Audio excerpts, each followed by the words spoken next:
Em 1 João 1 está escrito assim: o que era desde o princípio, o que ouvimos, o que vimos com os nossos próprios olhos, o que contemplamos e as nossas mãos tocaram, isso proclamamos a respeito da palavra da vida.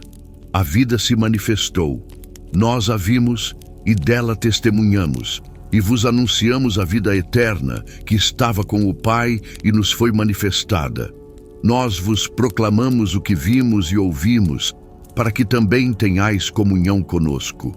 E a nossa comunhão é com o Pai e com o seu Filho, Jesus Cristo. Escrevemos estas coisas para que a nossa alegria seja completa. Esta é a mensagem que dele ouvimos e vos anunciamos. Deus é luz, e nele não há treva alguma.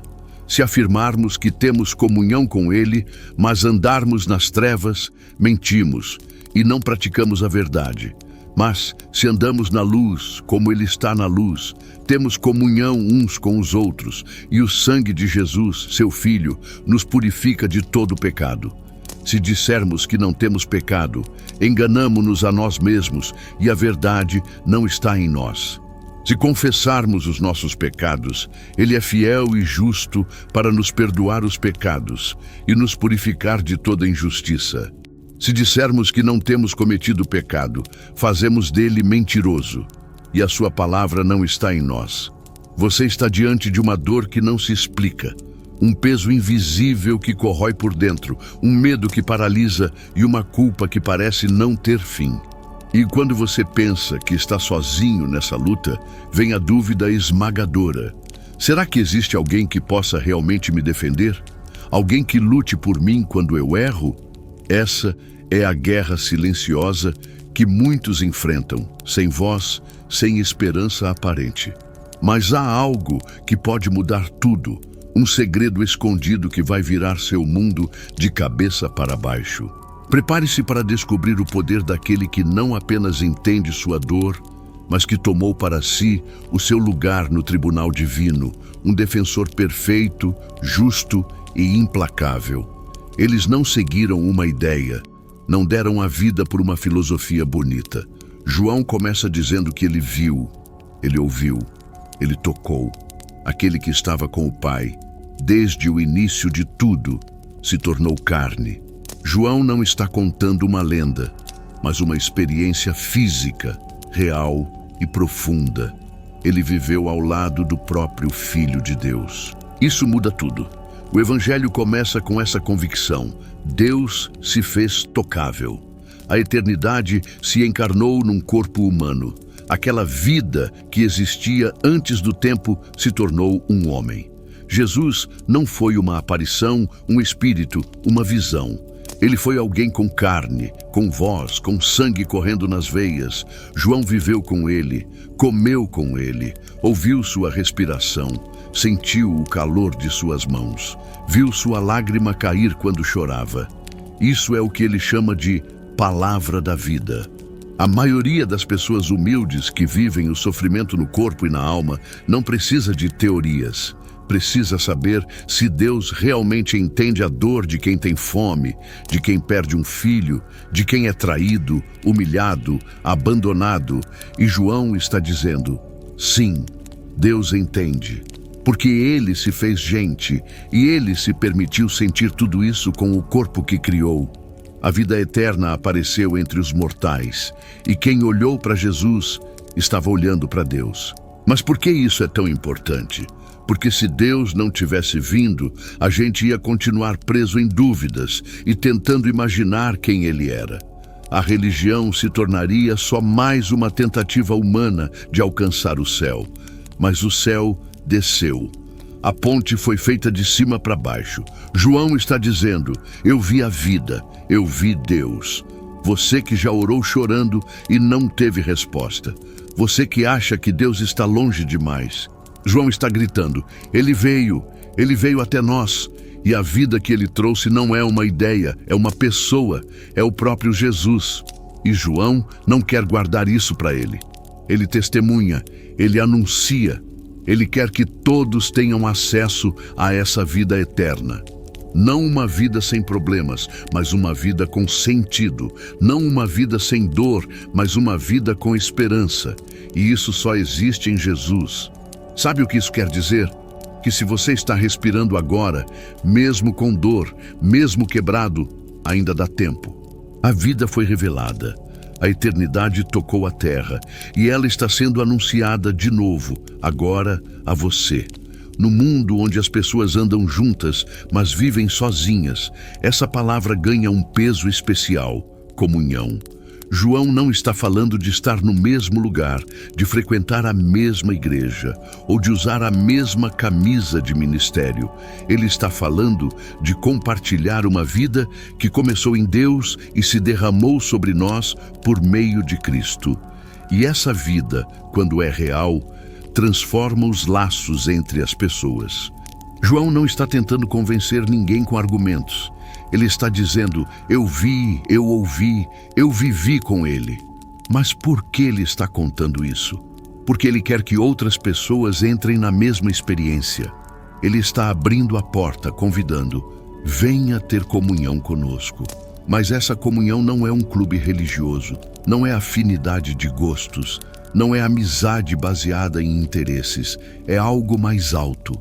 É um vínculo criado pela própria presença de Deus no meio de pessoas comuns. Essa é a base da comunhão cristã.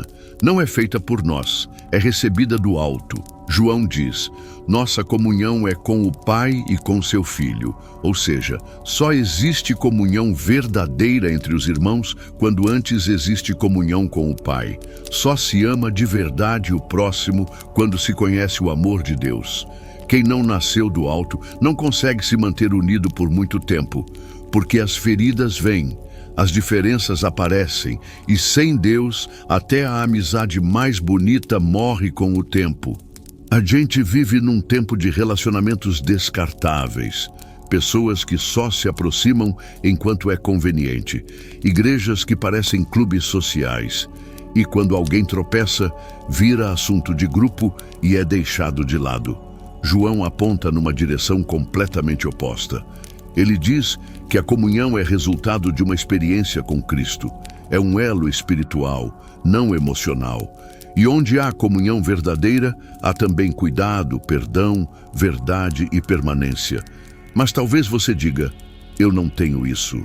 Eu não sinto que pertenço a lugar nenhum. Mesmo na igreja, me sinto sozinho. A resposta de João é: volte para a fonte. A comunhão com as pessoas começa com a comunhão com Deus. Enquanto você tentar se encaixar na força, sem antes se derramar diante do Pai, vai continuar se sentindo um estranho, mesmo no meio da multidão. Deus quer algo muito mais profundo do que eventos, cultos bonitos e reuniões cheias. Ele quer criar um povo que carrega o mesmo sangue, o sangue de Cristo. Gente que foi lavada por esse sangue vive junta de outro jeito. Não é mais união por afinidade, é união por redenção. E isso também confronta o orgulho espiritual. Porque João, um dos apóstolos mais íntimos de Jesus, não está colocando ninguém para fora. Ele não está dizendo: fica aí, longe, porque você não sabe o que eu sei. Ele está dizendo: eu vi, eu ouvi, e agora eu te convido. Isso é evangelho. Compartilhar o que foi dado de graça. Chamar o pecador para a mesa. Estender a mão para o rejeitado. Dizer: você pode fazer parte da mesma vida que me alcançou. Essa é a cura para muitos corações feridos. Saber que em Cristo há um lugar de comunhão onde não existe rejeição, onde a graça junta o que o mundo separa, onde a cruz quebra as barreiras e onde o amor de Deus constrói uma nova família. Você se sente excluído, ignorado, abandonado? João está dizendo: há uma comunhão que começa no céu e alcança até os mais esquecidos da terra. E ela está sendo oferecida agora. Não é tarde demais para se aproximar. João não começa com uma opinião. Ele traz uma mensagem, algo que foi revelado a ele. E a essência dessa mensagem é clara como o meio-dia. Deus é luz, e nele não há nenhuma escuridão. Isso não é apenas uma metáfora bonita, é uma definição absoluta. Deus não tem sombra. Nele não há engano, malícia, intenção escondida, mentira, meias palavras. Ele é total transparência, total pureza, total verdade. E por que isso nos confronta tanto? Porque vivemos num mundo de escuridão, de fachadas, de máscaras bem ensaiadas. A maioria de nós aprendeu desde cedo a esconder. Esconder erro, esconder dor, esconder vício, esconder pecado. E muitas vezes, até dentro da igreja, aprendemos a parecer mais do que a ser. João não passa pano. Ele diz com firmeza: se alguém diz que tem comunhão com Deus, mas anda nas trevas, está mentindo e não está praticando a verdade. Ou seja, não é apenas questão de aparência religiosa. É uma vida que se contradiz com as palavras. Fala de Deus, mas vive como se Deus não visse. Declara fé, mas abraça o pecado em segredo. Isso é grave, mas João não condena para destruir. Ele aponta o caminho.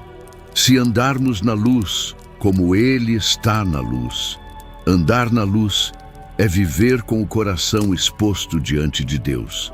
É abrir mão da encenação. É colocar os pecados na mesa, mesmo que doa. É admitir fraqueza, admitir erro e se colocar sob o olhar de um Deus que cura com a verdade. E aí vem algo poderoso. Quando andamos na luz, não só temos comunhão com Deus, temos comunhão uns com os outros. Por quê? Porque onde há verdade, há liberdade.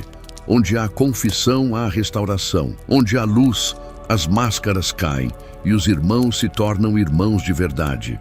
Quantas igrejas estão adoecidas por causa das trevas nos bastidores? Quantos cristãos estão vivendo uma fé de aparência, com o coração carregado de culpa e vergonha? João está nos chamando a sair do esconderijo, porque na luz, ainda que a ferida apareça, ela começa a sarar. E o que acontece quando escolhemos andar na luz? João responde: o sangue de Jesus, seu Filho, nos purifica de todo o pecado. Não é perfeição que purifica, é a exposição, é o arrependimento sincero, é o passo ousado de sair da escuridão e correr para a luz, mesmo com medo. E ali, na luz, Deus não joga o pecado no rosto, Ele cobre com sangue, Ele purifica, Ele transforma vergonha em liberdade. Talvez você esteja vivendo um pecado escondido há anos. Talvez ninguém saiba, mas você sabe, e Deus também. O convite de João é: pare de fingir, saia da escuridão, venha para a luz. A dor do confronto é pequena perto da paz que vem depois. Andar na luz é caminhar com Deus de verdade. E é nesse caminho que o sangue de Jesus não apenas perdoa, mas purifica. Ele remove, ele limpa, ele liberta. João não deixa espaço para desculpas ou meias verdades. Dizer que não temos pecado é a maior das mentiras que podemos contar para nós mesmos. É viver num mundo de ilusão, onde a culpa é ignorada, mas a consciência não se cala. A verdade não está em nós, quando negamos o que a Bíblia chama de condição humana. A fraqueza, a queda, o erro constante. Mas João também traz esperança. Ele diz que quando confessamos os pecados, Deus não nos joga no chão para esmagar, mas se mostra fiel e justo para perdoar e purificar. Aqui, fiel significa que Deus não quebra a promessa, Ele garante perdão. Justo significa que Ele não ignora o pecado, Ele o julga e o remove por meio do sacrifício de Jesus. Confissão não é um ritual vazio. É um ato de coragem que abre o caminho para a libertação. É reconhecer a própria miséria para poder receber a misericórdia. Muitos carregam o peso do pecado porque nunca tiveram coragem de admitir para si mesmos e para Deus. João está dizendo que negar isso não ajuda ninguém, só aumenta o sofrimento. Mas tem mais. Negar que pecamos não é apenas enganar a nós mesmos, é também fazer de Deus mentiroso.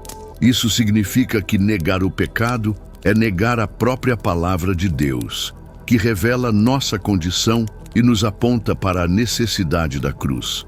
é recusar a verdade que salva. E essa é a raiz da verdadeira comunhão com Deus, a honestidade com a própria condição e a entrega da culpa para aquele que é capaz de limpar tudo. Nenhum esforço humano, nenhuma boa obra, nenhuma religiosidade substitui esse passo de confissão sincera. Se você sente vergonha, medo ou até dúvida se pode ser perdoado, lembre-se, o coração do Evangelho é a cruz onde o justo morreu pelo injusto, para que o injusto possa se tornar justo diante de Deus. Jesus não veio para condenar, mas para salvar. Ele não apenas cobre o pecado, ele o tira de dentro. Essa é a diferença entre uma fé que escraviza e uma fé que liberta, admitir o pecado e correr para o perdão. João não fala de uma perfeição impossível. Ele fala de uma honestidade que abre caminho para a graça verdadeira. E isso transforma a vida. Porque quando o pecado é perdoado, a alma descansa. A culpa se vai. O medo da condenação desaparece. A esperança renasce. E a comunhão com Deus se torna possível e verdadeira. 1 João 2. Filhinhos, estou escrevendo para vocês porque o pecado é real. Se alguém pecar, temos um advogado junto ao Pai, Jesus Cristo, o justo. Ele é a oferta perfeita que perdoa nossos pecados, e não apenas os nossos, mas também os do mundo todo. Nessa verdade, vocês podem encontrar paz e firmeza. Quero que vocês saibam que não estão sozinhos, que o amor de Deus é mais forte que o pecado. Não amem o mundo nem as coisas que o mundo oferece. Se alguém ama o mundo, o amor do Pai não está nele. Pois tudo o que há no mundo, o desejo da carne, o desejo dos olhos e a vida cheia de orgulho, não vem do Pai, mas do mundo. O mundo passa, e suas paixões também, mas quem faz a vontade de Deus permanece para sempre. Filhinhos, vocês pertencem a Deus e já venceram o mundo, porque aquele que está em vocês é maior do que aquele que está no mundo. Eles lhes escreveram porque conhecem a verdade, mas vocês, que são de Deus, sabem disso. Cuidado para que ninguém os engane. Quem pratica a justiça é justo, assim como Jesus é justo. Quem pratica o pecado é do diabo, porque o diabo peca desde o princípio. Para isso o Filho de Deus se manifestou, para destruir as obras do diabo. Quem é nascido de Deus não vive no pecado, porque o que nasceu de Deus o protege, e o mal não pode dominá-lo. Sabemos que somos de Deus, e que o mundo inteiro está sob o poder do maligno. Mas vocês conhecem o Espírito Santo, porque ele está em vocês e lhes ensina todas as coisas, e é verdadeiro, e não pode mentir. Permaneçam nele, para que, quando ele se revelar, tenham confiança e não fiquem envergonhados diante dele no dia do julgamento. Se vocês sabem que Jesus é justo, então saibam que todo aquele que pratica a justiça nasceu dele. Quem ama seu irmão permanece na luz, e nele não há nada que leve à queda.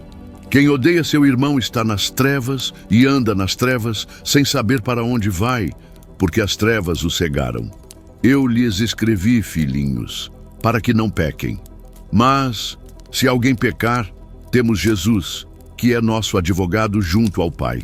Ele é a oferta que tira o pecado do mundo. Ninguém que nasceu de Deus continua pecando, porque Deus o protege, e o maligno não o toca. Sabemos que somos filhos de Deus, e o mundo inteiro está sob o poder do maligno. Mas vocês receberam um ensino de Deus para que conheçam a verdade que está em Jesus. Permaneçam firmes naquilo que aprenderam desde o começo. Se vocês permanecem nele, também permanecem no Filho e no Pai. E esta é a promessa que ele nos fez, a vida eterna. Tenho escrito a vocês sobre os que querem enganá-los. Quanto a vocês, fiquem firmes naquilo que aprenderam desde o início. Se alguém se afastar desse ensino, não tem a Deus. Quem permanece nesse ensino tem o Pai e o Filho. Se vocês virem alguém que não segue o ensino de Cristo, não o recebam em casa, nem o saude. Quem o saúda, participa das suas más obras. Quando o apóstolo João começa sua carta, Ele se dirige com urgência e cuidado aos seus filhinhos. Ele sabe que a vida cristã não é uma caminhada fácil. Pecar não é apenas uma falha, é um peso que pode esmagar a alma, uma barreira que separa o ser humano da comunhão com Deus. Mas João não deixa o leitor preso à condenação. Ele revela uma verdade que sustenta toda a esperança do cristão. Se alguém pecar, não está perdido, não está abandonado, porque há um advogado, um defensor ao lado do Pai. Esse advogado é Jesus Cristo, o justo, que se coloca entre nós e a condenação, aquele que oferece seu sangue como a única oferta verdadeira capaz de tirar o pecado do mundo. Imagine o peso da culpa esmagando você, o medo de que suas falhas sejam maiores que o amor de Deus. Agora veja que Jesus não é um juiz severo esperando para condenar, mas um advogado que conhece suas fraquezas, que não rejeita seu pedido de ajuda, mas intercede por você. Ele é o justo, não porque nós somos, mas porque ele é perfeitamente santo e sem pecado. E é por isso que sua oferta é válida e eficaz. Ele não apenas perdoa os nossos pecados individuais, mas também os pecados que carregam o mundo inteiro. É uma oferta infinita, que cobre o pecado pessoal e coletivo, o mal que contamina a sociedade, o ódio, a injustiça e o desespero que nos cercam. Mas João não para aí. Ele quer que entendamos que essa realidade não é motivo para vivermos na desgraça, no pecado contínuo ou na desesperança. Ele aponta para uma luta espiritual real. Não amem o mundo, nem as coisas que o mundo oferece. Isso não é uma mera sugestão, é um alerta sério. O mundo é tentação constante. Ele oferece desejos que nunca satisfazem, o apelo da carne, a cobiça dos olhos, o orgulho vazio. Essas coisas que parecem tão atraentes no momento acabam destruindo. O mundo, com seu sistema que se opõe a Deus, passa. Ele não dura, mas quem faz a vontade de Deus permanece para sempre. Aqui está a promessa que traz paz para o coração abatido. Filhinhos, vocês pertencem a Deus e já venceram o mundo. Essa vitória não é uma mera palavra bonita. É a garantia de que mesmo em meio à escuridão, mesmo diante do pecado e do sofrimento, a presença de Deus em nós é maior do que o poder maligno que tenta nos destruir. Aquele que habita em você é maior do que aquele que está no mundo. Essa verdade não é um consolo raso, é um escudo real para quem sofre e para quem se sente tentado a desistir. O mal existe, o diabo tenta, o pecado persiste, mas Jesus, o justo, já venceu e nos convida a permanecer firmes nessa vitória. Eu poderia falar mais, mas quero que você se agarre a essa esperança com tudo o que tem. Você não está sozinho, não está condenado. Jesus é seu advogado, seu defensor, aquele que pagou o preço para que você pudesse andar em vitória, mesmo quando a culpa e o erro te puxam para baixo. Depois de nos apresentar Jesus como advogado e salvador, João nos coloca diante de uma das batalhas mais difíceis que todo cristão enfrenta: o amor ao mundo. Quando ele diz para não amarmos o mundo, nem as coisas que ele oferece, ele está nos alertando para uma verdade simples, mas que é uma armadilha mortal para a alma. O mundo aqui não é só o planeta ou as pessoas ao nosso redor, mas um sistema de valores, desejos e paixões que se opõem a Deus. Esse sistema do mundo oferece prazeres que parecem irresistíveis. O desejo da carne, que fala das paixões descontroladas, o desejo dos olhos, que é a cobiça do que os outros têm, e o orgulho da vida, essa busca incessante por status, poder ou reconhecimento. Tudo isso parece chamar, atrair, mas João é claro. Essas coisas não vêm de Deus, elas vêm do mundo, e o mundo passa. Tudo que ele oferece é temporário, vazio, e por fim traz frustração e morte espiritual. Agora, imagine quem vive preso a esse amor ao mundo. Essa pessoa está longe de Deus, porque o amor do Pai não está nela. É uma distância real, não só de lugar, mas de coração. Isso dói porque muitas vezes a gente confunde amor ao mundo com coisas normais da vida. Ter um trabalho, cuidar da família, até buscar conforto não é errado. O que João está falando é do amor que escraviza, do apego que tira o foco do que é eterno. Mas aqui tem uma promessa firme. Quem faz a vontade de Deus permanece para sempre. Essa é a chave da fé cristã.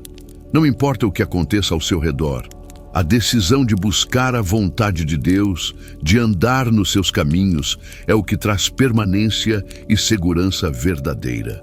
João reforça que os cristãos já venceram o mundo. Isso não é arrogância, mas realidade espiritual. Quem tem Jesus dentro de si tem uma força maior que qualquer tentação ou problema que o mundo possa apresentar. Não que a luta desapareça. O mundo continua chamando, o pecado tenta, o sofrimento vem, mas a presença de Deus garante que nada vai nos derrotar de verdade. Essa vitória não é para nos deixar orgulhosos, mas para nos dar coragem. Coragem para resistir, para não se deixar levar pelo que é passageiro, para investir na vida que vale a pena, a vida em Deus. Agora, você que está sofrendo, cansado de tanta luta e fracasso, talvez achando que o mundo e seus prazeres são a única saída para escapar da dor, eu quero que você entenda que essa saída é uma armadilha. O verdadeiro caminho é olhar para Jesus e se agarrar a Ele.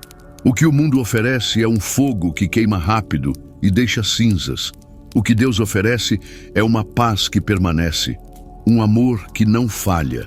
Você está cansado? Sente que não aguenta mais? Então não olhe para o que o mundo oferece, porque é ilusão. Olhe para Jesus. Ele é maior que o mundo. Ele te chama para a vida que não passa, para a segurança que não falha, para o amor que nunca acaba. Ao continuar a carta, João enfatiza algo fundamental para quem sofre e busca consolo: a certeza da identidade em Deus. Filhinhos, vocês pertencem a Deus e já venceram o mundo. Essa afirmação é uma âncora para a alma que se sente perdida, cansada ou ameaçada. Pertencer a Deus não é só um título bonito, é a garantia de proteção, cuidado e vitória real contra tudo que quer nos destruir. O mundo está cheio de mentiras e falsos ensinamentos que tentam nos enganar. Por isso, João adverte com seriedade: cuidado para que ninguém os engane. O engano não é apenas um erro bobo, é uma arma poderosa do mal para afastar as pessoas da verdade. Quem está no caminho de Deus precisa estar alerta, sabendo distinguir o que é verdadeiro e o que é falso. João define bem quem pertence a quem, falando da justiça e do pecado. Quem pratica a justiça é justo, assim como Jesus é justo. Isso não quer dizer que somos perfeitos, mas que quem tem Jesus como base luta para viver segundo a verdade de Deus, buscando ser justo mesmo em meio às falhas. Por outro lado, quem vive no pecado, no erro constante, está do lado do diabo, que é o inimigo desde o começo. Esse contraste não é apenas doutrinário, é uma realidade que impacta vidas. Para quem sofre, pode ser difícil enxergar que o pecado e o mal têm um preço alto e que eles realmente afastam da vida plena que Deus quer dar. Mas essa é a verdade que João não esconde. Ele mostra que Jesus veio para destruir as obras do diabo. A cruz não é só um símbolo bonito. É a força que derrota o mal que nos aprisiona. Aqui está a grande notícia para quem está cansado de errar, tropeçar e se sentir pequeno demais para mudar. Quem é nascido de Deus não vive no pecado. Isso não significa perfeição, mas um novo modo de vida, um caminho de proteção onde o mal não tem domínio. O sofrimento, a dúvida, a culpa, tudo isso faz parte da luta. Mas a certeza que João nos dá é que mesmo na fraqueza, Deus nos protege. O mal pode até tentar, mas não pode vencer o que é de Deus. Para você que sente o peso do pecado e o medo de não ser aceito, essa é uma mensagem de esperança real. Você não está sozinho, nem condenado. Jesus te chama para um novo nascimento. para uma vida onde o mal perde força diante da sua fé e do amor de Deus. Por isso, mantenha-se firme, esteja atento aos enganos e confie na justiça e no poder de Jesus, o justo, que já venceu o mundo para que você possa viver em liberdade e paz. João agora nos leva a um ponto essencial para quem está na caminhada cristã: a vida na luz. Ele não fala de luz qualquer, mas da luz que vem de Deus, aquela que ilumina o caminho e revela a verdade, mesmo quando tudo ao redor parece escuridão e confusão. Quando ele diz que andar na luz significa viver na verdade, ele está nos chamando a um compromisso profundo. Viver na luz não é só agir certo diante dos outros, é ser sincero consigo mesmo e com Deus. É reconhecer que há pecado e que precisamos da graça que só Jesus oferece. Não adianta fingir estar bem ou esconder as feridas, porque a luz revela tudo, mas não para condenar, e sim para curar. João também mostra que quem vive na luz tem comunhão uns com os outros. Isso significa que o amor verdadeiro é parte da vida de quem segue a Cristo. O amor não é só sentimento, é ação, cuidado, perdão e verdade que constrói. Quem ama está dentro da família de Deus, e isso traz consolo para quem sofre, porque mesmo em meio à dor, a comunhão fortalece. Mas há um alerta forte: se alguém diz que tem luz, mas odeia o irmão, está na escuridão. Esse é um chamado para examinar o coração. O ódio, a mágoa e a divisão afastam da luz e nos levam para a escuridão espiritual, onde reina o medo, a culpa e a mentira. Para você que se sente sozinho, rejeitado, ferido por pessoas próximas, essa palavra é um convite a se abrir para o amor de Deus e para a reconciliação. É difícil, eu sei. O sofrimento marca, a dor separa. Mas a luz de Cristo pode transformar o que parece impossível, pode curar feridas que ninguém mais consegue alcançar.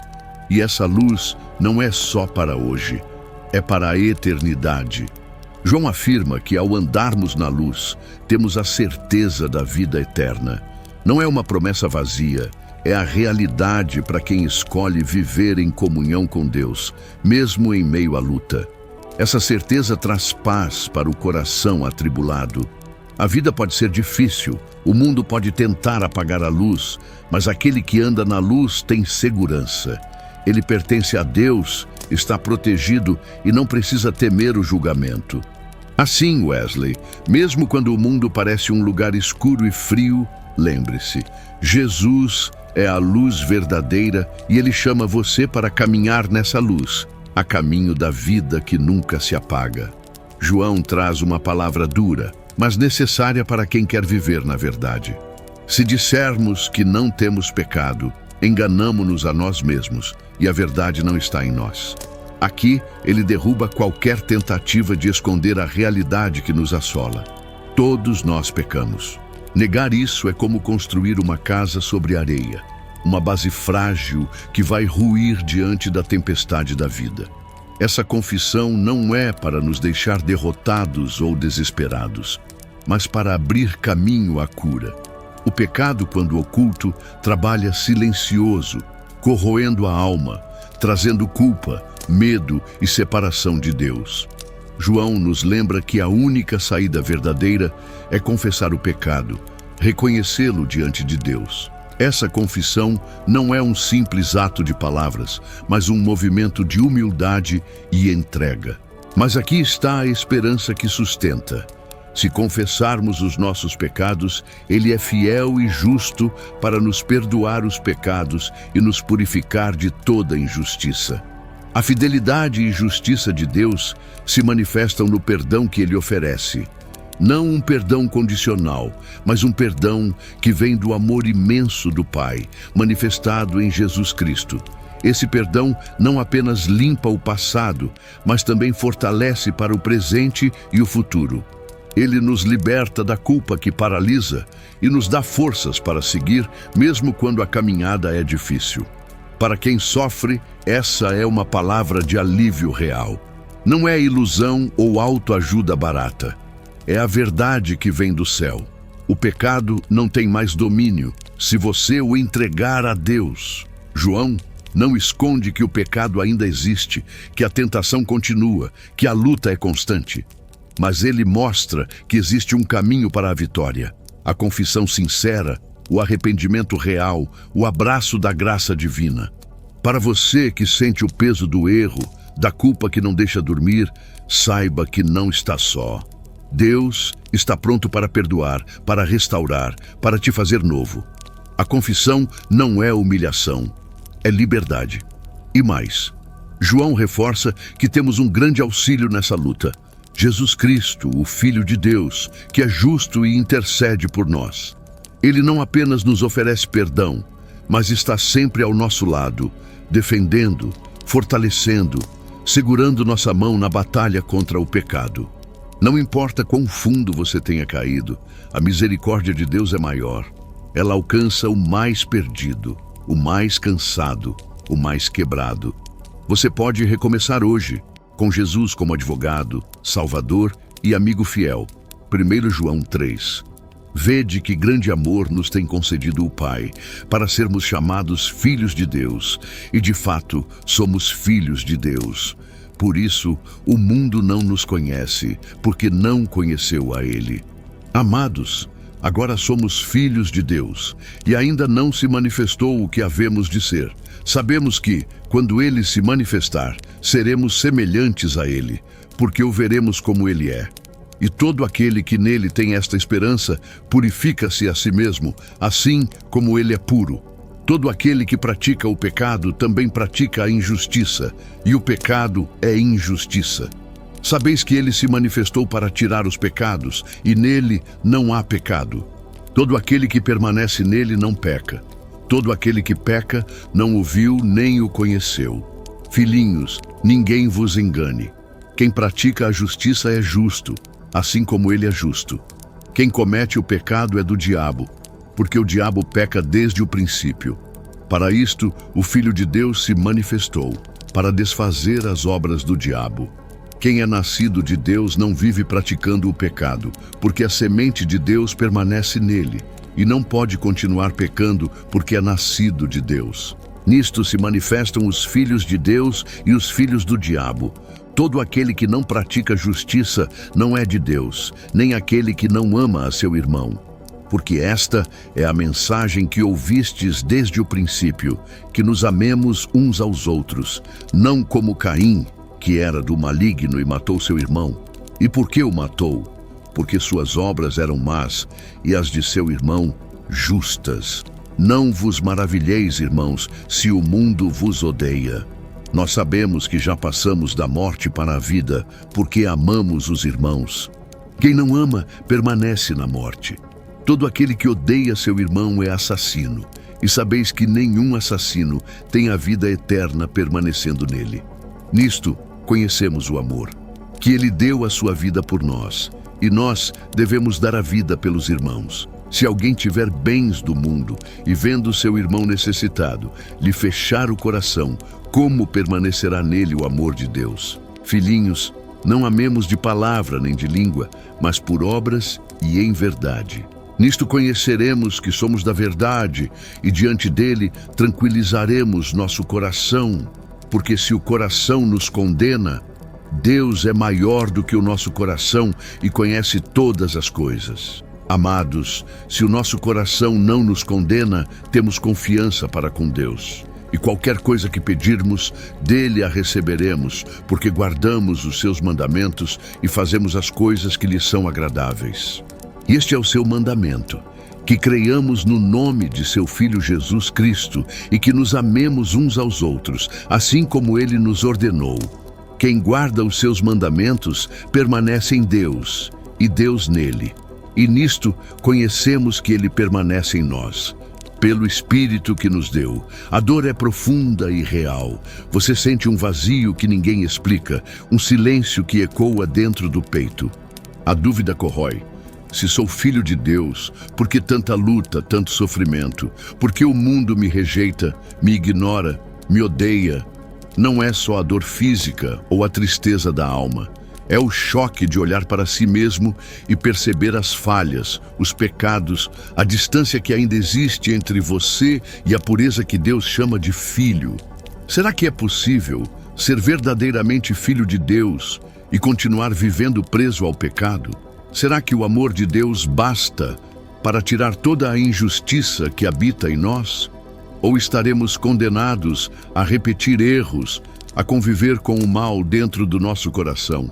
Há uma verdade surpreendente que 1 João 3 revela. Algo que pode transformar essa angústia em esperança, mas também confronta com uma exigência dura. A justiça de Deus, a santidade que purifica. É uma jornada que começa com o amor do Pai e não termina sem um chamado para uma vida real, concreta, que mostra quem realmente somos. Prepare-se para mergulhar no mistério da filiação divina. O que significa ser chamado Filho de Deus e como isso muda tudo na nossa luta contra o pecado e o mundo que nos rejeita. Algo poderoso vai ser revelado.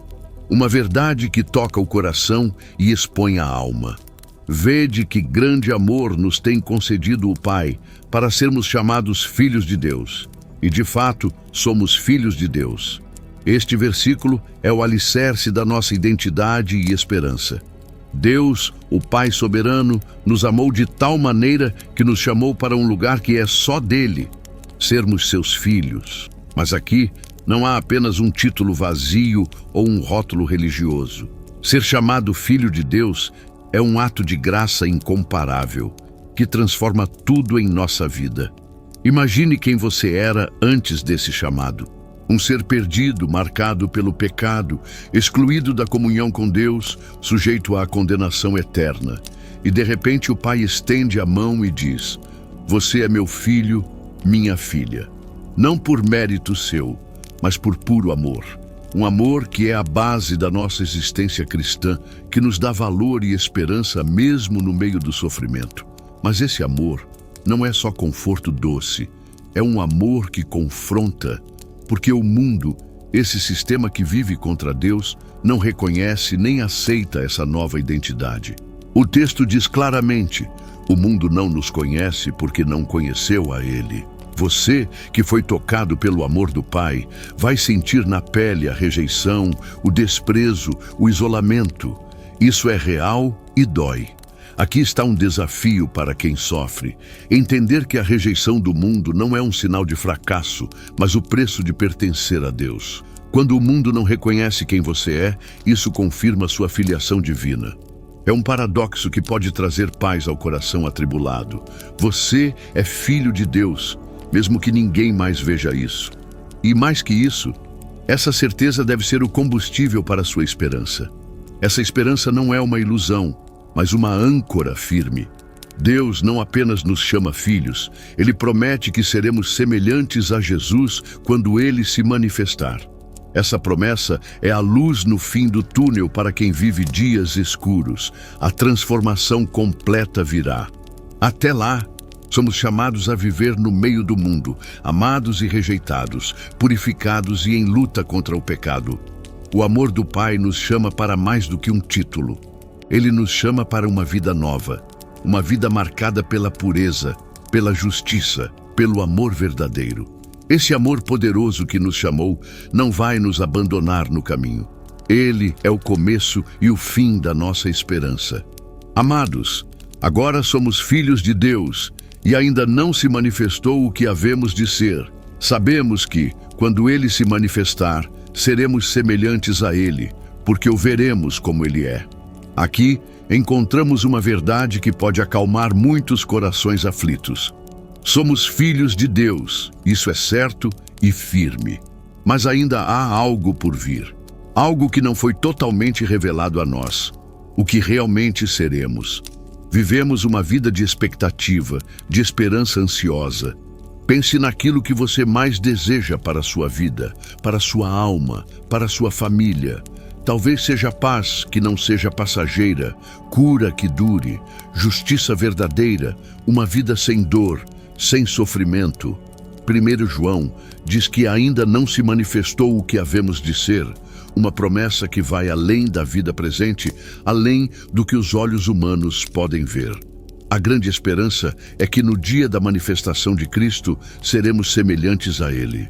Essa semelhança não é só aparência, mas a completa transformação da alma, da essência, da pessoa. Veremos Jesus como Ele é, não em uma visão distorcida, mas em toda a sua glória, santidade e amor. Esse encontro mudará tudo. Para quem sofre, essa promessa é um porto seguro. O presente pode ser pesado, a luta intensa, mas há um futuro garantido onde a dor será substituída por plenitude, a fraqueza por força, a confusão por clareza. Jesus vai aparecer e a transformação acontecerá. Mas até lá, a caminhada é de purificação. O texto diz que quem tem essa esperança purifica a si mesmo, assim como ele é puro. Não é uma tarefa fácil, porque o pecado ainda tenta prender nosso coração. Mas a esperança em Jesus nos motiva a buscar uma vida limpa, justa, que reflita a santidade de Deus. Aqui mora o desafio e o consolo juntos. O desafio de não desistir, de lutar contra as tentações, de perseverar mesmo quando parece impossível. E o consolo de saber que não caminhamos sozinhos. O Espírito Santo nos ajuda a crescer, a mudar, a resistir. Esse versículo é um convite para olhar para frente, para firmar os olhos na promessa de Cristo e para viver hoje como quem sabe que será transformado por completo. É um chamado para a fidelidade, mesmo na fraqueza, mesmo na dor. E todo aquele que nele tem esta esperança, purifica-se a si mesmo, assim como ele é puro. Este versículo é uma continuação direta do anterior e traz um chamado que não podemos ignorar. A esperança na manifestação de Jesus, em sermos semelhantes a Ele, não é uma esperança passiva, como quem espera algo sem agir. É uma esperança que muda o coração e o comportamento. Purificar-se a si mesmo não significa apenas tentar ser bonzinho ou cumprir regras externas. É uma transformação profunda, interna, que nasce da confiança no que Jesus é e no que Ele fará em nós. Essa pureza não é nossa, mas a pureza de Cristo que começa a refletir em nossa vida. Quem carrega essa esperança não pode continuar vivendo como antes. A esperança real gera mudança real. Quando você espera ver Jesus como Ele é, isso acende uma luz dentro do seu coração para que você afaste tudo que desagrada a Deus. O pecado, as atitudes que ferem o próximo, o egoísmo, a injustiça. Mas essa purificação não é algo que conseguimos com força própria. Ela é um processo doloroso e diário, onde reconhecemos nossas falhas, confessamos nossas fraquezas e nos rendemos ao poder do Espírito Santo. É um processo que exige coragem, porque limpar o coração é enfrentar verdades duras sobre nós mesmos. E para quem sofre, essa purificação pode ser um consolo e um desafio. Consolo, porque Deus não espera a perfeição, mas deseja um coração arrependido e disposto a mudar. Desafio, porque o sofrimento muitas vezes tenta nos arrastar para o desânimo, para o pecado, para o medo. Mesmo assim, a esperança em Cristo nos levanta. Ser puro como Ele é, não é uma tarefa impossível. É uma promessa e uma direção. É a consequência natural de quem vive com a certeza de que Jesus voltará e nos transformará. Esse versículo nos lembra que a esperança cristã é viva e atuante, mexendo com quem somos e como vivemos. Não podemos separar fé e prática, amor e obediência, esperança e transformação. Todo aquele que pratica o pecado também pratica a injustiça, e o pecado é injustiça. Este versículo traz um confronto direto e incômodo, mas necessário para quem busca entender a vida cristã em sua profundidade. Pecado não é algo neutro, não é apenas um erro comum ou uma falha humana a ser ignorada. O pecado é injustiça, um ato que quebra a ordem de Deus, que fere o próximo, que destrói relações e corações. Para muitos que sofrem, É tentador minimizar o próprio pecado, desculpar-se, atribuir a culpa às circunstâncias, ao passado, às pessoas ao redor. Mas aqui a Escritura é clara e firme. Praticar o pecado é praticar injustiça. Isso significa que o pecado não apenas afasta o homem de Deus, mas também cria dor e caos ao redor. A injustiça do pecado se revela em atitudes egoístas, mentiras, violência, falta de amor. Quem se entrega ao pecado vive na desordem, na confusão, no conflito, e não pode experimentar a verdadeira paz que Deus oferece. Mas há esperança. A palavra nos lembra que Jesus veio ao mundo para tirar os pecados, para desfazer essa injustiça, para restaurar o que o pecado quebrou. Ele não apenas condena o pecado, mas oferece o caminho da redenção. Para o sofredor, este versículo é um convite à honestidade com o próprio coração. Reconhecer o pecado não é para afundar na culpa, mas para buscar a justiça que só Cristo pode dar. É um chamado para a mudança verdadeira, que começa com o arrependimento sincero e a confiança no perdão de Jesus. Não se trata de perfeição, mas de direção, um caminhar constante para longe do pecado e para perto da justiça de Deus. E bem sabeis que ele se manifestou para tirar os pecados, e nele não há pecado. Este versículo é o coração da nossa esperança e redenção. Jesus se manifestou no mundo, não como um simples homem, mas como o Filho de Deus, sem pecado algum, para tirar os pecados de todos aqueles que creem nele. Ele veio para nos libertar da escravidão do pecado, que traz dor, culpa e separação de Deus. Quando você sofre, pode sentir o peso esmagador do pecado sobre sua vida, suas escolhas e até sobre seu corpo e alma. Pode parecer que não há saída, que a culpa e a vergonha são maiores do que o perdão. Mas Jesus veio exatamente para isso, para remover esse peso, para tomar sobre si a nossa culpa e nos dar um novo começo. A pureza dele é perfeita, completa, sem manchas. Ele não conhece pecado, não tem erro, nem fraqueza. Isso o torna o único capaz de carregar nossos pecados, de pagar o preço que nós não poderíamos pagar. Sua vida perfeita foi entregue na cruz para nos reconciliar com o Pai. Esse fato não é apenas uma doutrina distante, é uma realidade que pode trazer alívio real ao seu coração. Quando você aceita Jesus como seu Salvador, o pecado que você carrega é tirado, não ignorado, mas removido. Ele não deixa nada pendente. É um resgate completo. Por isso, se você vive em culpa, em medo, em vergonha, saiba que Jesus oferece a graça que transforma e liberta. A sua manifestação no mundo foi para dar vida nova, para que você não viva mais sob o jugo do pecado, mas sob a liberdade dos filhos de Deus. Este versículo também nos desafia a refletir sobre nossa caminhada diária. Se Jesus não tem pecado, como viveremos nós? Precisamos buscar a santidade que Ele nos chama, sabendo que Ele é a fonte da nossa força e pureza. Quem permanece nele não vive pecando. Quem vive pecando não o viu nem o conheceu. Este versículo traz uma verdade firme e para muitos desconfortável. A vida em Cristo não é uma licença para continuar no pecado. Permanecer em Jesus significa uma transformação real, um afastamento do pecado habitual. Para quem sofre, isso pode ser um choque. Afinal, muitos carregam o peso da culpa por falhas e erros repetidos. Porém, aqui não estamos falando de perfeição absoluta, mas de uma mudança genuína na maneira de viver. Quem realmente conhece Jesus sente no coração a urgência de se afastar do pecado.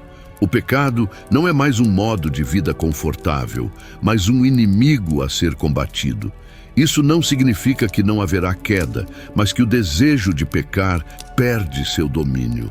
Quando o texto diz quem vive pecando não o viu nem o conheceu, está alertando para a falsidade de uma fé superficial, que se diz cristã, mas não traz mudança concreta. Conhecer Jesus é experimentar uma nova realidade, onde o pecado perde o controle sobre a vida. Essa é uma palavra dura, mas necessária para o sofredor que muitas vezes se sente preso em ciclos de erro e culpa. Ela revela que a verdadeira cura começa no encontro com Jesus, que transforma de dentro para fora. É um chamado à sinceridade. Onde você está vivendo? No domínio do pecado ou na liberdade de quem permanece em Cristo? A resposta exige coragem, mas também oferece esperança real. O amor de Deus não se contradiz aqui. Pelo contrário, Ele chama para uma vida digna do amor que recebemos, para um compromisso sincero com a pureza e a justiça. Filhinhos, ninguém vos engane. Quem pratica a justiça é justo, assim como Ele é justo. Neste versículo, João nos adverte com uma palavra firme e clara. Não permita que te enganem. Não aceite falsas promessas de justiça que não vêm da verdadeira mudança do coração. A justiça que Deus quer não é aparência, é realidade interna que se manifesta em ações. Para quem sofre, isso é um chamado para uma análise profunda da vida. Muitas vezes, na dor e na dificuldade, somos tentados a buscar atalhos, justificar erros ou viver de aparência. Mas a Escritura aqui nos chama a praticar a justiça, a viver na verdade, como Deus é justo. A justiça do cristão não é mérito pessoal, mas a expressão de quem foi alcançado pela graça. Quando somos justificados em Cristo, começamos a refletir a justiça dele. Isso não significa perfeição imediata, mas um padrão firme para a vida. Praticar a justiça traz segurança, traz paz ao coração atribulado. É o caminho para experimentar a presença de Deus e o seu consolo real. Quem busca a justiça, mesmo em meio à luta, encontra na fé um porto seguro. João reforça que essa justiça é semelhante à justiça de Deus, que é perfeita, verdadeira e que sustenta todos os que a buscam com sinceridade.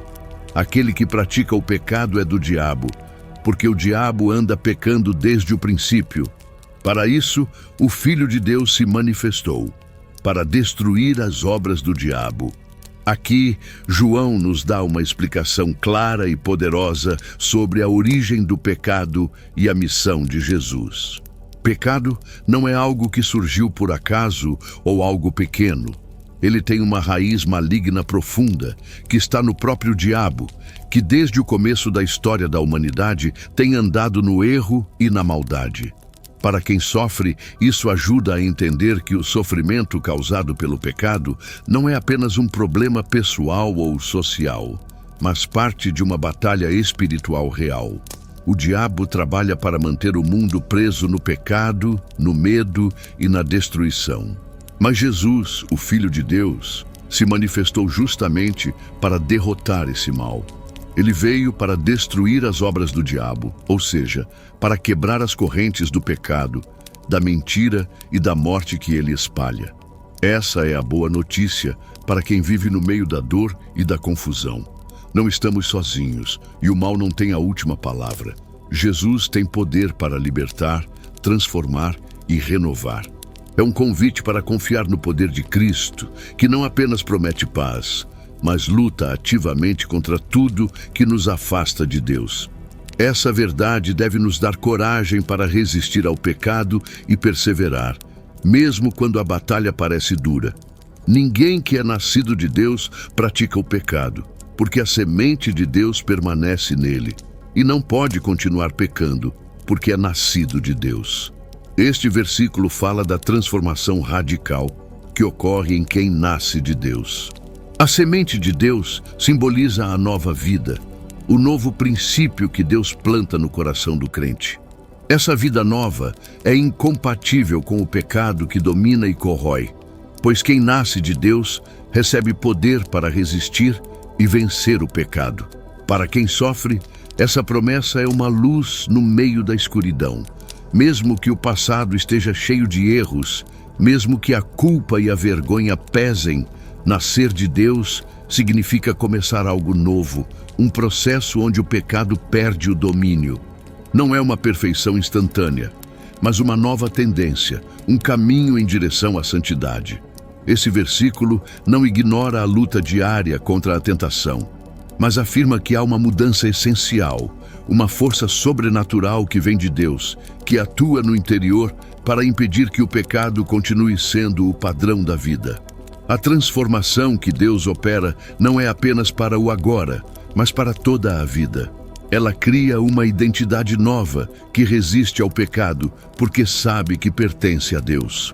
É um convite para viver com essa consciência, para buscar a intimidade com Ele, que fortalece e protege. Para quem carrega dores, medos e fracassos, essa verdade é esperança viva. Deus não só perdoa, mas planta em nós uma nova semente, um princípio de vida que rejeita o pecado. Essa semente cresce, transforma e leva à verdadeira liberdade. Nisto se manifestam os filhos de Deus e os filhos do diabo. Quem não pratica a justiça não é de Deus, nem aquele que não ama seu irmão.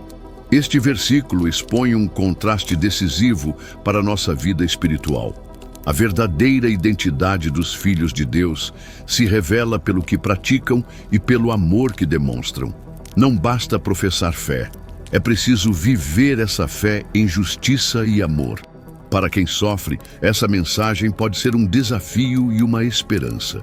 Um desafio porque expõe a necessidade de examinar sinceramente a própria vida, o que pode ser doloroso, especialmente quando há falhas e erros. Mas também é esperança, pois mostra que Deus não nos rejeita simplesmente por nossas limitações, mas espera de nós um coração disposto a praticar a justiça e a amar o próximo. A justiça aqui é mais do que agir certo. É uma postura diária de vida que busca fazer o bem, defender o oprimido, ser honesto e íntegro. E o amor ao irmão é o reflexo mais visível desse compromisso. Porque ninguém pode dizer que ama a Deus e ao mesmo tempo rejeitar o irmão. Quem não vive essa realidade não pertence a Deus, mesmo que diga o contrário. Essa é uma advertência séria, mas que também traz clareza. Ela nos chama a uma vida autêntica, onde a fé é visível nas atitudes e no cuidado com o outro. No sofrimento, é fácil fechar o coração, se isolar e deixar o rancor tomar espaço. Mas essa palavra nos lembra que o amor é o caminho para a cura, a restauração e a comunhão verdadeira.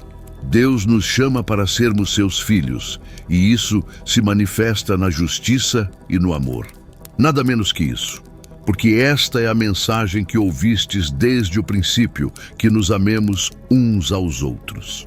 Aqui, João nos recorda a essência do Evangelho desde o começo, o amor verdadeiro entre as pessoas.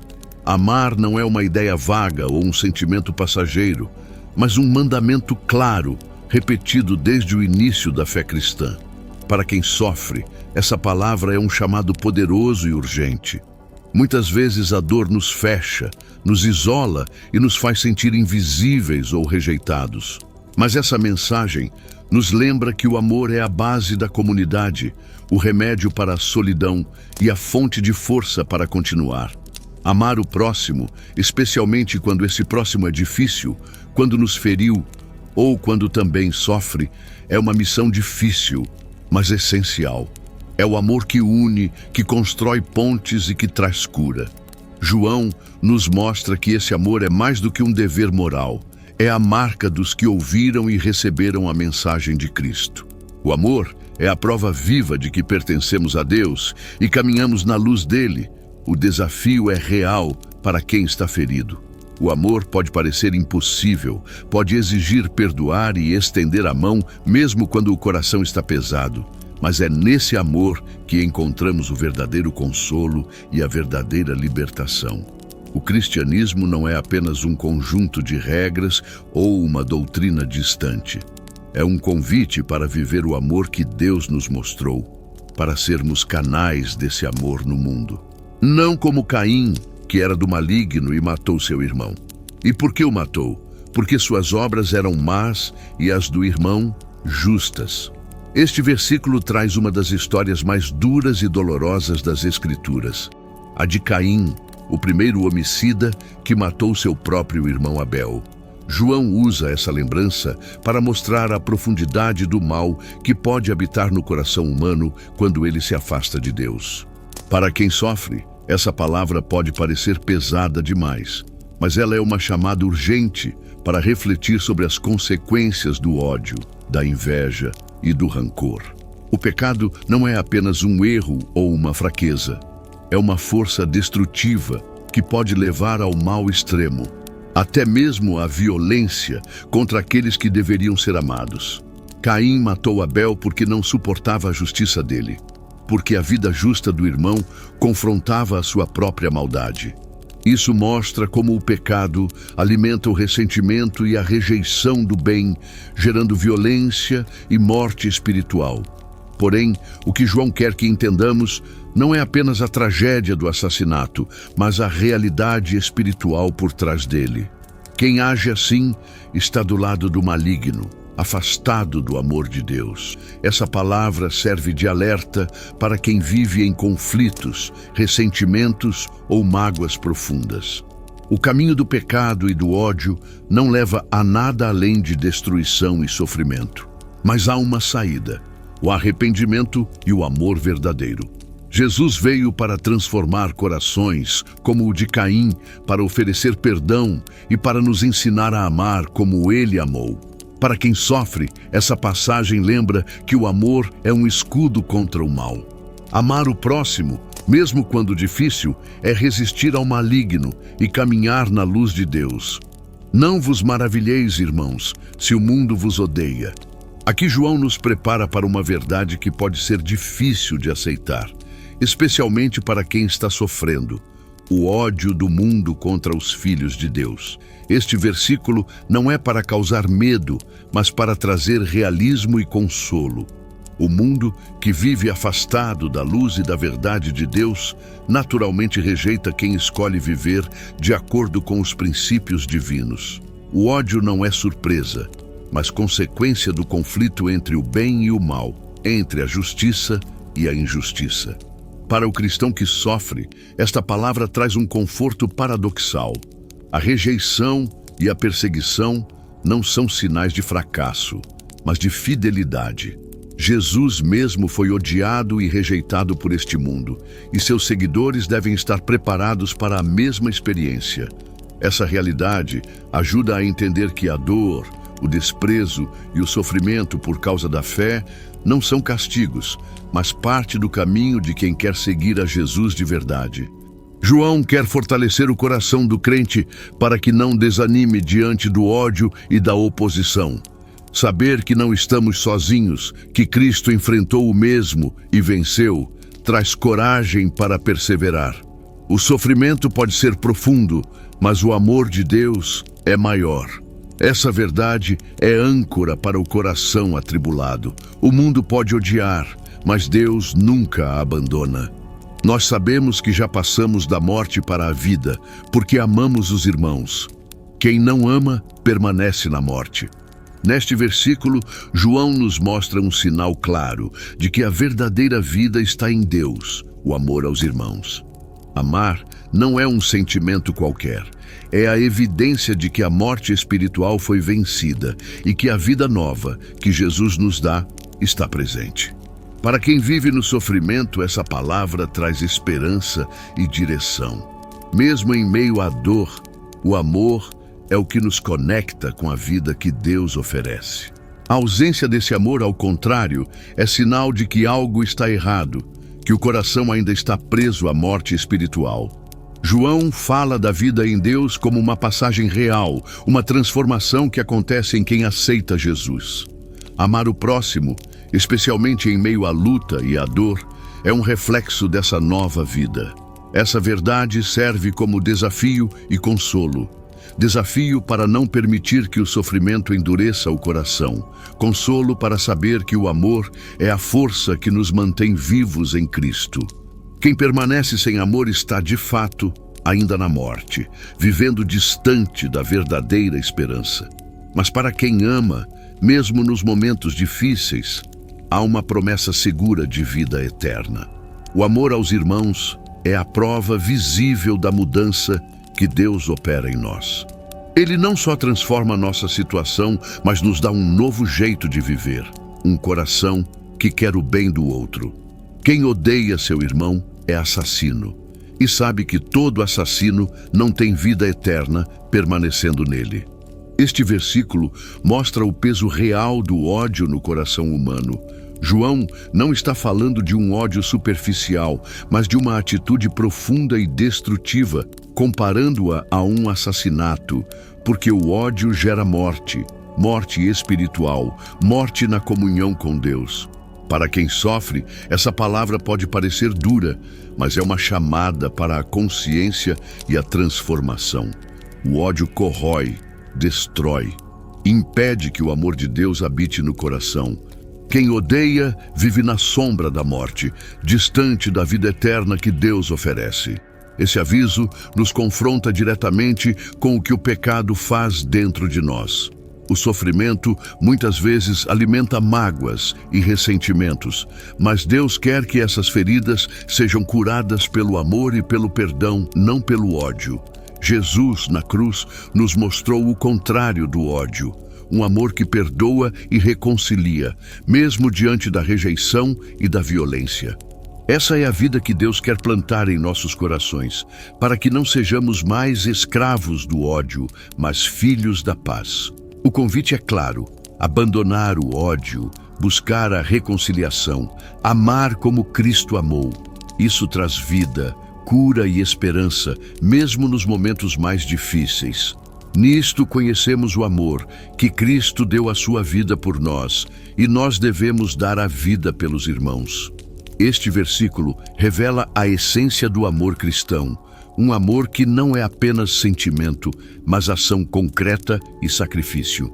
Jesus entregou a própria vida por nós, mostrando o verdadeiro significado do amor, aquele que se doa, que se sacrifica, que não mede esforços pelo bem do outro. Para quem sofre, essa verdade é um socorro poderoso. Muitas vezes a dor faz com que o coração se feche, que o mundo pareça frio e vazio. Mas lembrar do sacrifício de Cristo revela que não estamos sozinhos em nosso sofrimento e que o amor verdadeiro é capaz de transformar até as maiores dores. Jesus não nos amou de longe, nem de forma superficial. Ele se entregou completamente. Isso nos chama a viver um amor real e ativo, que busca o bem do próximo, mesmo que isso exija esforço, dor ou renúncia. Amar como Cristo amou significa olhar para o outro com os olhos da compaixão, estar disposto a se doar e a carregar o peso da dor junto com ele. Não é um amor fácil, mas é o único que realmente cura e salva. Esse amor sacrificial quebra o ciclo da indiferença e do egoísmo, trazendo vida onde havia morte, esperança onde havia desespero. Para quem está ferido, é um convite a não se fechar, a não endurecer o coração, mas a abrir espaço para o amor que cura e redime. Se você está aqui, talvez carregando dores, mágoas ou dúvidas, saiba que a palavra não veio para aumentar seu peso, mas para oferecer consolo real. Deus conhece sua luta, vê seu sofrimento e estende a mão do perdão e da remissão. Não importa o tamanho das suas falhas ou o quão distante você se sente, a cruz de Cristo está aí para apagar seu pecado e renovar sua vida. Esse amor sacrificial que lemos não é distante ou impossível. Ele está ao seu alcance, pronto para transformar sua história. Quando você decide perdoar, você se liberta. Quando escolhe amar, mesmo diante da dor, você começa a viver a verdadeira vida que Deus quer para você. Agora, quero saber de você, qual versículo desta passagem tocou seu coração? Onde você sente que Deus está falando diretamente à sua vida? Deixe seu comentário, compartilhe sua história ou sua dúvida. Vamos construir juntos um espaço de fé sincera e consolo verdadeiro. A sua voz importa, e seu testemunho pode ser o consolo que outra pessoa precisa ouvir hoje.